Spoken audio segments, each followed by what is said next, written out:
Hello, you're very welcome to today's session, which is another, we're going to continue with using dice games to actually help children with learning their mental mathematics without realizing that they're doing any work. And this is still part of the summer season for Family Learning Organisation, where we're hosting 9 different programs. So by this stage, you'll have caught up with a few of Kate's and Liz's, as well as some of the dice games that I've been doing. Today we're going to have a look at Addition Yahtzee, and all you're going to need for that is a whiteboard or a marker and a pen, paper, a couple of dice, just ordinary 1 to 6 dice. As you can see, I have my whiteboard here and my 2 dice. Again, I'm putting down some bubble wrap just to absorb the noise. And all we have to do is take turns and throw the dice and add the score of the 2 dice and mark that number out, and it's the first person to actually get rid of all of their numbers or score them out is the winner. Now it's only me doing this today, so I'll get through this as quickly as possible. So my first one is 4 and 3 is 7, so I can get rid of that. Now you have to add the numbers. I've got a 4 and 5, which is 9, so you can see already that kind of mental maths the children are having to do. There's no reason why they couldn't have counters or use their fingers, but the more they do this, the better they will become. Now I've got 5 and 4, which is the same as 4 and 5. I've already scored out the 9, so I'm going to take another go. This time I've got 6 and 2, which means I can get rid of 8. I have 2 and 1, which is 3.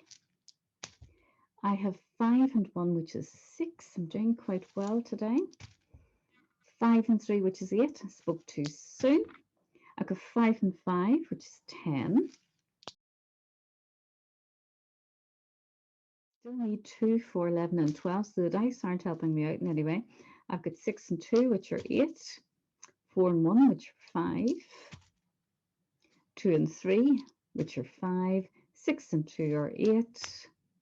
5 and 3 are 8. Can you see the amount of mental maths the children are actually doing? I finally got my 6 and 6 are 12.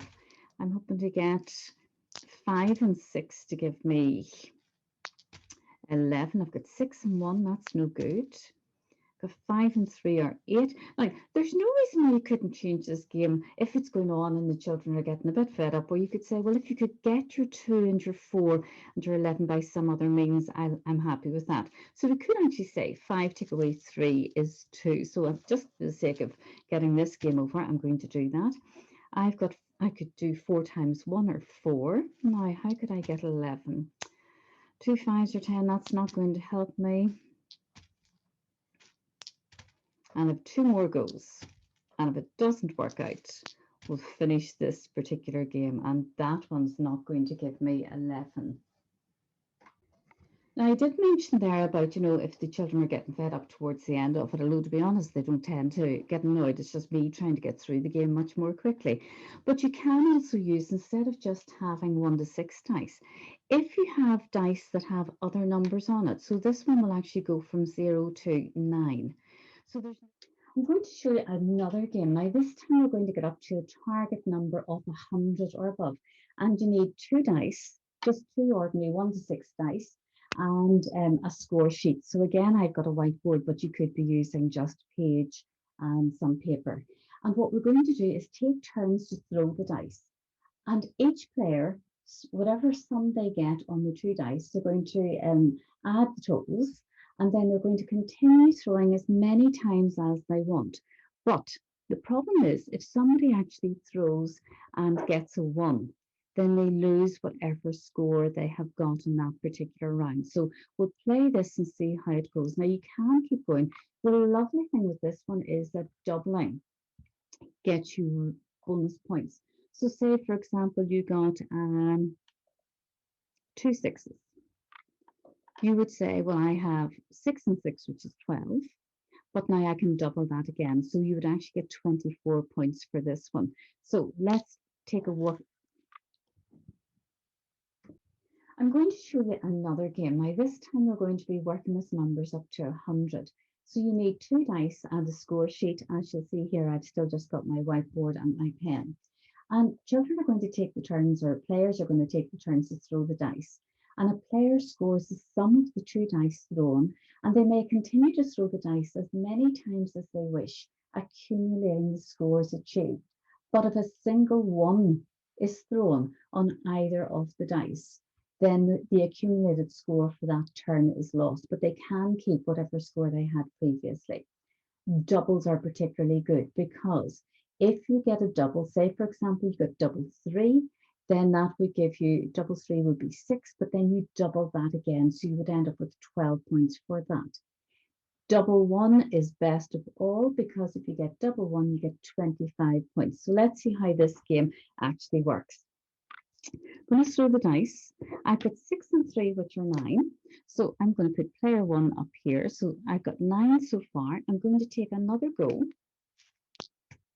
Now, because I got a 1, it means that I have got nothing for that score. So I write back down to 0. So we'll have player 2. Player 2 has got 7 so far. And they've got 5 and 4 and 9. So 9 and 7 is going to bring them up to 16. They could stop at this stage or they can decide to go on. We've got 3 and 2, which is 5. That's going to bring us up to 21. We've got 5 and 3, which are 8. We add that on, that brings us up to 29. Can you see the amount of mental maths the children are going to be doing here? We've got, oh my goodness, we've got 6 and 6, which is 12.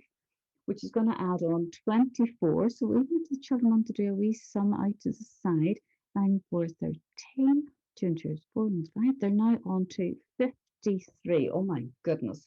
The other ones haven't even got a score on it. And we've got 10, which brings us up to 63. Now they have to keep worrying about, they're on a score of 63. If they throw a 1 by itself on the next throw, then they're going to go right back to 0. I think I'm going to stop there for player 2. And I'm going to start again with player 1, who has got 2 and 2 are 4. But because it's a double, I'm going to get 8 for player 1. Back to absolutely nothing because a 1 has come up. Oh, player 2 isn't getting anything here because they have got a 1 by themselves. Back to player 1. Absolutely nothing. That 1 is not helping at all. But player 2 now has 9 more, so they can add 9 on to 63, which is going to give them 72. They could stop there. They don't need to worry because their starting score is going to be 63 anyway, if they do lose out. But they've got 3 and 2, which is 5. That's going to bring them up to 77. We have got 5 and 4, which is 9. So if they add on, say, 10, that will bring them up to 87. So it's going to bring them to 86. Oh, they should have stopped there because they have just lost all of that. So back to player 1, who has got nothing at the minute and continues to have nothing. See, with dice, you just never know what's going to happen. And there's player 2 has got a 6 and a 1, so they can't use that either. Player 1's finally on the scoreboard and they've got 10. And they've got 2. That's going to bring them up to 17. But they're back to nothing again because they threw a 1 on that throw. Oh, we've got 4 here. Sorry, 2 and 2 are 4. So that's actually going to become 8, which is going to bring these ones up to 71. And we've got 6 and 2, which is 8, which is going to bring them up to 79. They've got 6 and 4, which is 10, which is going to bring them up to 89. And they've lost all of that because of 1 has come through. 6 and 4 are 10, so we're back to player 1. And they've got a 1 again, so still have no score for player 1. Nothing been added on for player 2. Back to player 1, who has got 7. I've got 3 and 3, which is 6. But they're going to get 12 because we're going to double that. So that's going to bring them up to 19. I'm going to stop there so they don't lose anything. Now, I'll rub this out for player 2 so we can see where they're going. They're starting at 63. And they've got 5 and 2, which is 7. That's going to bring us up to 70.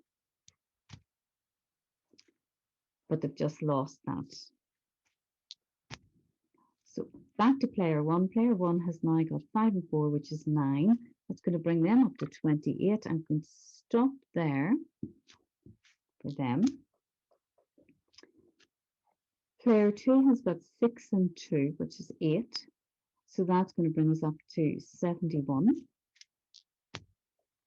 They've got 4 and 3, which is 7, which is going to bring up to 78. I'm going to stop there in case they lose that. Back to player one, who's just got 9.